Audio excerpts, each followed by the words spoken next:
بچائیں گے کیسے؟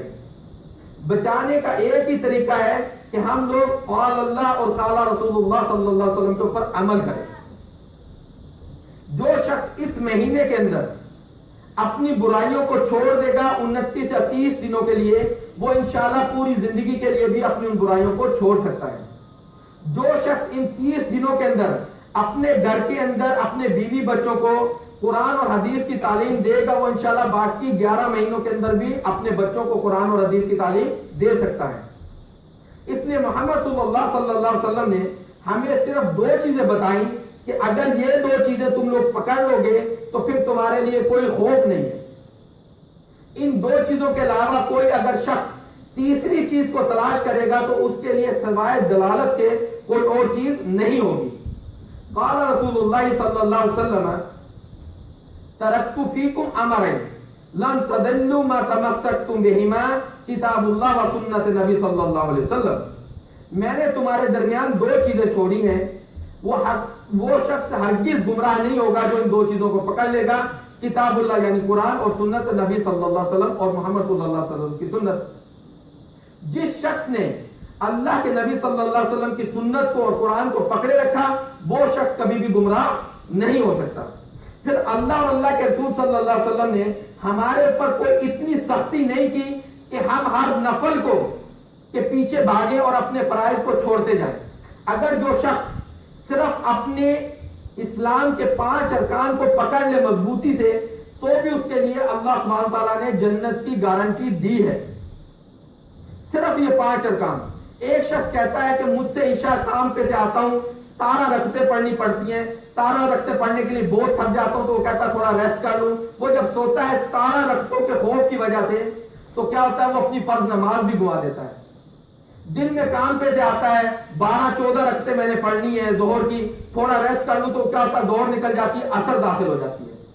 اگر کوئی شخص اپنے وقت کے اوپر اپنی فرض نماز کو پڑھ لے گا، اپنے وقت کے اوپر زکوٰۃ فرض ہے اس کو ادا کر دے گا، اللہ کی توحید کا اقرار کرے گا، محمد صلی اللہ علیہ وسلم کے رسول ہونے کا اقرار کرے گا تو اس کو اللہ کے نبی صلی اللہ علیہ وسلم نے جنت کی بشارت دی ہے۔ عن ابی ہریرہ رضی اللہ تعالی عنہ قال ان اعرابیا اتى نبی صلی اللہ علیہ وسلم فقال ادلنی علی عمل عملته دخلت الجنة۔ ابی ہریرہ رضی اللہ عنہ میں بتاتے ہیں کہ ایک اعرابی ایک دیہاتی محمد صلی اللہ علیہ وسلم کے پاس آیا اور کہا ادلنی علی عمل اذا عملته دخلت الجنة، اے اللہ کے نبی صلی اللہ علیہ وسلم مجھے ایسا عمل بتائیں کہ اگر میں یہ عمل کروں تو جنت میں داخل ہو جاؤں۔ قال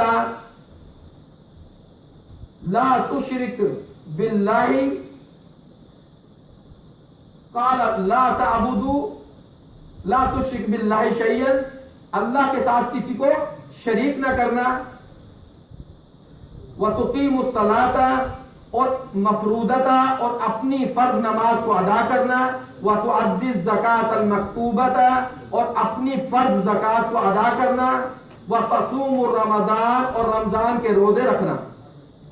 فقال فوالذی نفسی بیدہ لا ازید علی ذلک، تو اس عربی نے گوار نے کہا کہ مجھے قسم ہے اس ذات کی جس کے ہاتھ میں میری جان ہے میں اس سے زیادہ کچھ بھی نہیں کروں گا، یعنی صرف اللہ کے ساتھ کسی کو شریک نہیں کروں گا، اپنی فرض نماز کی حفاظت کروں گا، اپنی فرض زکوٰۃ کی حفاظت کروں گا اور رمضان کے روزے رکھوں گا۔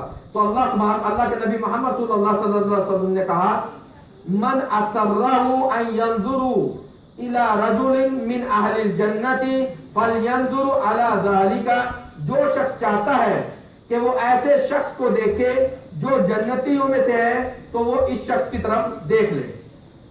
یعنی شخص نے نہ نوافل کا اہتمام کیا نہ صدقات کا اہتمام کیا، صرف وہ چیزوں کی گارنٹی دی اللہ کے نبی صلی اللہ علیہ وسلم کو کہ یا صلی اللہ علیہ وسلم میں وہی کروں گا جو مجھ پہ فرض ہے، تو اللہ کے نبی صلی اللہ علیہ وسلم نے اس کو جنت کی گارنٹی دے دی۔ پھر جو شخص اس رمضان کے مہینے کے اندر اپنے روزوں کی پابندی کرے گا، اپنے قرآن کی تلاوت کی پابندی کرے گا تو اس شخص کے لیے اس کا قرآن اور اس کا روزہ شفاعت کرے گا قیامت کے دن۔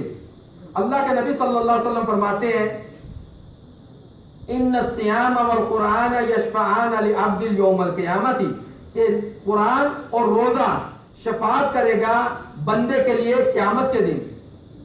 وقال الصیام ای ربی منعته الطعام وشہوۃ فشفعنی فی، تو جو روزہ ہوگا وہ کہے گا اے اللہ میں نے اس کو منع رکھا کھانے سے اور اس کی خواہشات سے، تو اس کے لیے میری شفاعت کو قبول کر.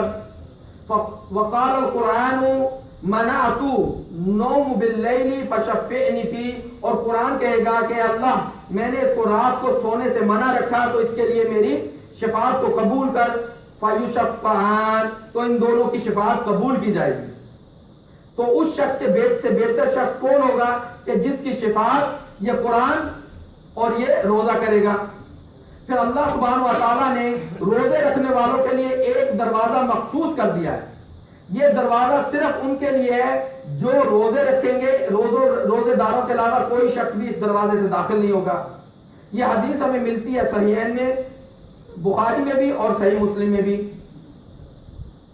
قال رسول اللہ صلی اللہ علیہ وسلم ان فی الجنت بابا یقال له الریان، جنت کے اندر ایک دروازہ ہے جس کا نام ہے ریان.